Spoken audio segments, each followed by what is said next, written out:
What's going on, everybody? Spunky Nice 91 coming guys another video. Coming at you guys for my Eagles Broncos Week 5 preview.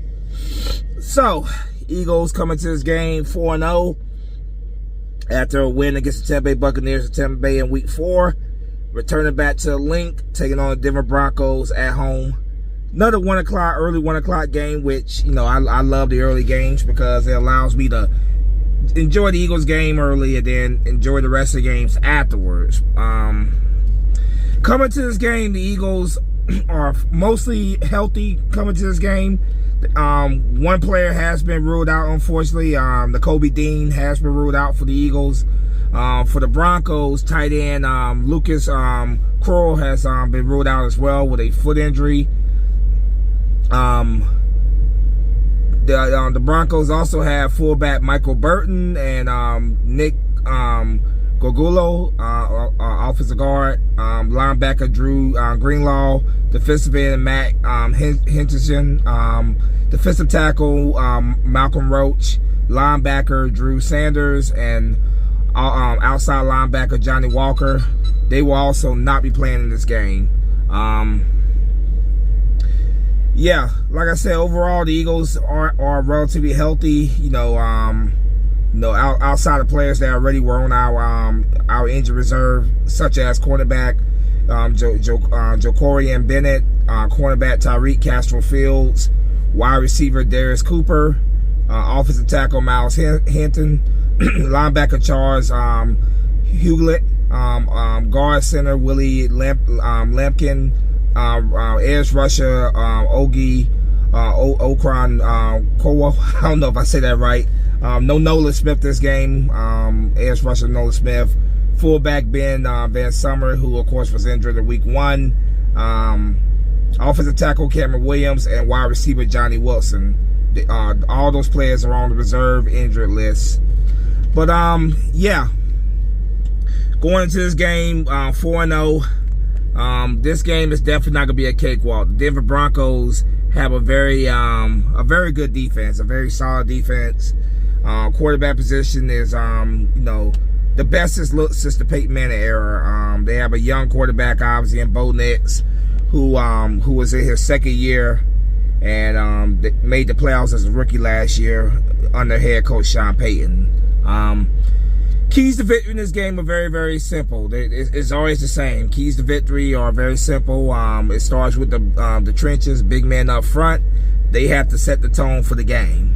So, starting with the D-line, not having Nolan Smith out there, of course, is a big loss.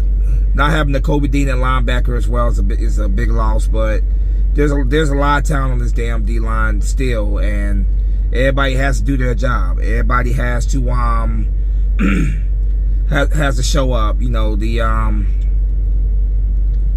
pass rush this year has not been particularly that good, if we're being quite honest. That's been one of the issues with all season so far. Not being able to get the pressure on the quarterback, and hopefully this week the Eagles can get some pressure. The Broncos O-line is a pretty solid O-line. They have a very solid O-line. They have a couple all-pro tackle linemen on that O-line, so they have a pretty solid O-line. It's definitely gonna be a good challenge for the Eagles. I'm picking the Eagles to win this game. I'm picking them to win this game. I think it's gonna be a close game. I will go with like 20. I'll go with 21-24. I don't think that's going to be super high scoring. I think with that defense of the Broncos, I think it's going to be a relatively close game. But I do have the Eagles at home. I have them pulling out the victory. Last minute field goal, game-winning field goal by Jake Elliott. So that's what I'm gonna go with when it comes to the score. But like I said, it starts with the big guys up front, the trenches. Those guys have to get the they have to set the tone for the game. And first and foremost, what you have to do to beat the Broncos, you have to take away the running game. That is very important to take away the running game of the Broncos. So if we can stop the running game of the Broncos and then force Bo Nix to have to try to beat us with his arm, then we have them in a pretty good position. Now, wide receiver, they have Cortland Sutton, who has quietly been one of the better receivers in the game. You know, he doesn't get nearly the amount of attention that he deserves, in my opinion. But he has been quietly one of the better receivers in the game. He has been putting up, solid, very, very good numbers, throughout his career so far. They also have Melvin Mims, who's another guy that's I think is under the radar, very, very solid receiver. Troy Franklin is another guy that does not get the amount of attention that obviously bigger names receivers get around the league. But yeah, these guys definitely have some playmakers on that at wide receiver. Evan Ingram, who the Eagles is at for tight end for the Broncos. Evan Ingram, who the Eagles were we went up against him quite a bit when he was with the New York Giants. I expect him to be the go-to guy for Bo Nix at tight end. He's going to be the go-to guy. But yeah, we got to take away this running game from them. Force them to have to put the ball in the air. Bo Nix is definitely a guy that can sling that ball. So our secondary is going to have to be. They're going to be on top of their game in this game, because Bo Nix is definitely a guy that, like I said, he can sling that ball down the field. But we got to make sure that we're getting the pressure on him, and we're getting the pressure on him very often. So, I'm hoping on, obviously fingers crossed that Jalen Carter, Jordan Davis, Moro Ujomo, Zadarius Smith, those guys can get that pressure, because as we know, Vic Fangio is not a guy that likes to blitz a lot. Vic Fangio, this is obviously his former team that he was the head coach of, the Denver Broncos. He coached them for a number of years, But yeah, he's not a guy that likes to blitz a lot. So we need those guys on the D line to get that pressure, so they can help out guys that they can help out the secondary. Because secondary is going to be challenged in this game. Just keeping it 100. They're going to be challenged. But Quinyon Mitchell, Cooper DeJean, Reed Blankenship, those guys are secondary. Makuba, can't forget Makuba, obviously. Those guys are secondary. I expect those guys to rise up, and I expect them to show out and play a hell of a game. When it comes to our offense, this offense this year has been, let's just say, complicated to watch. They've had moments where they showed flashes of being a very good offense, and then they have moments where they can't do a damn thing. The running game this year hasn't been very good. Saquon Barkley has not had a 100-yard rushing game yet this season, and a lot of that has to do with the fact that teams are strategizing against Saquon Barkley after that 2,000-yard season last year, which he broke the record for most yards in the season, regular season playoffs. So a lot of these teams are strategizing against Saquon Barkley. And like I said, he has yet to have a 100-yard game. I don't know if this is going to be the week, like I said, against that defense of the Broncos. I'm not sure this is going to be the week, but we shall see. Get that running game going early. AJ Brown has been, it's been another week with AJ Brown. Not quite happy with the way the offense is looking, which I quite frankly, I don't blame him. The offense has not been. It's been disappointing to say the least. Even though that they played very well in that second half against the Rams, they played well in that first half against the Buccaneers. They just have not yet been able to put together a complete game yet. No, I'm not one of those fans saying, "Oh, they gotta be perfect." I just want to see consistent play on offense. They consistently move the ball. They consistently putting points on the board. I'm not saying they gotta be a team that puts up 40-something points a game. I think that's an unrealistic expectation. But I would like to see his team, be able to consistently, move the ball and put points on the board.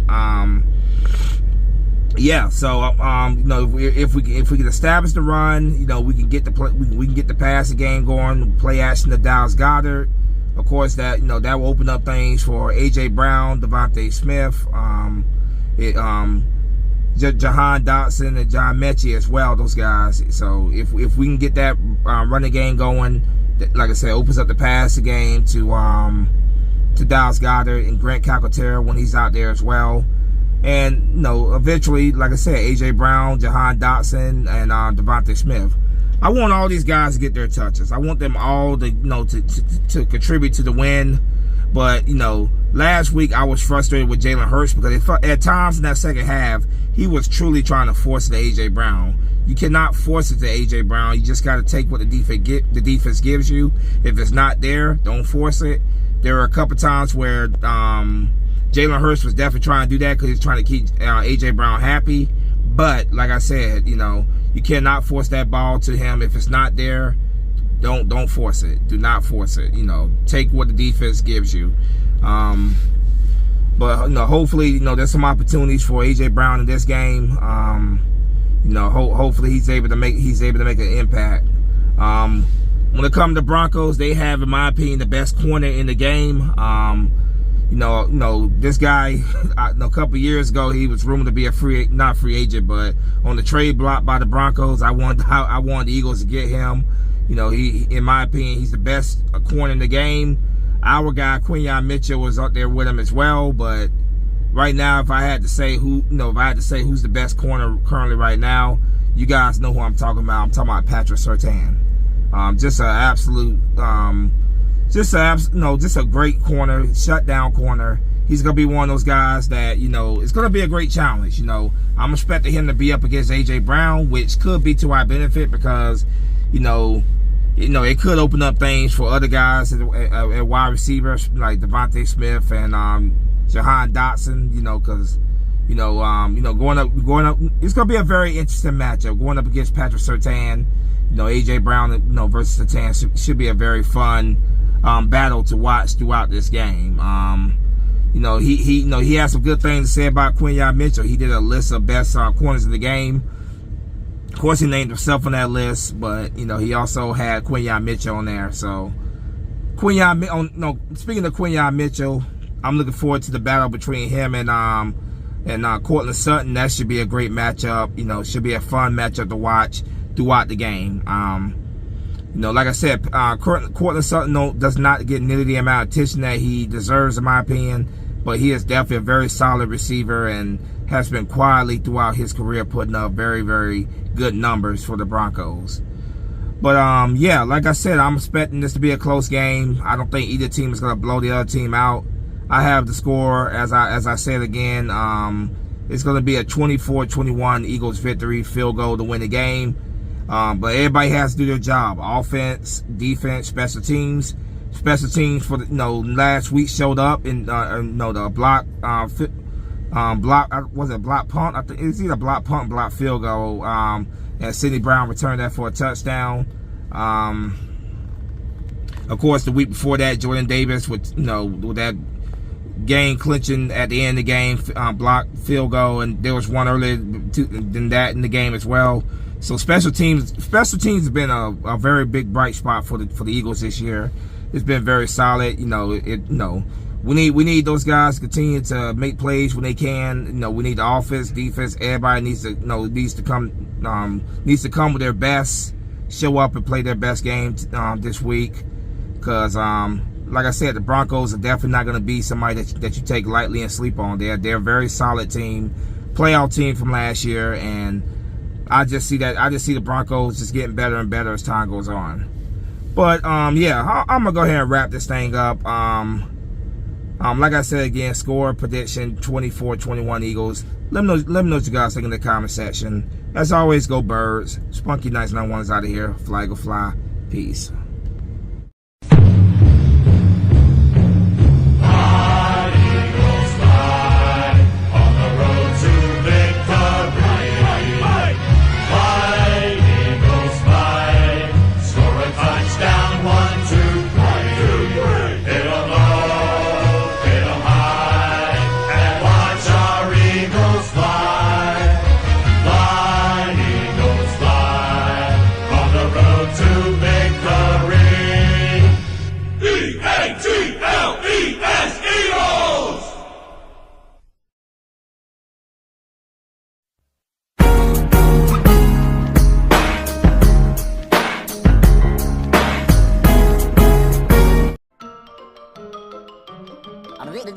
That's all, folks.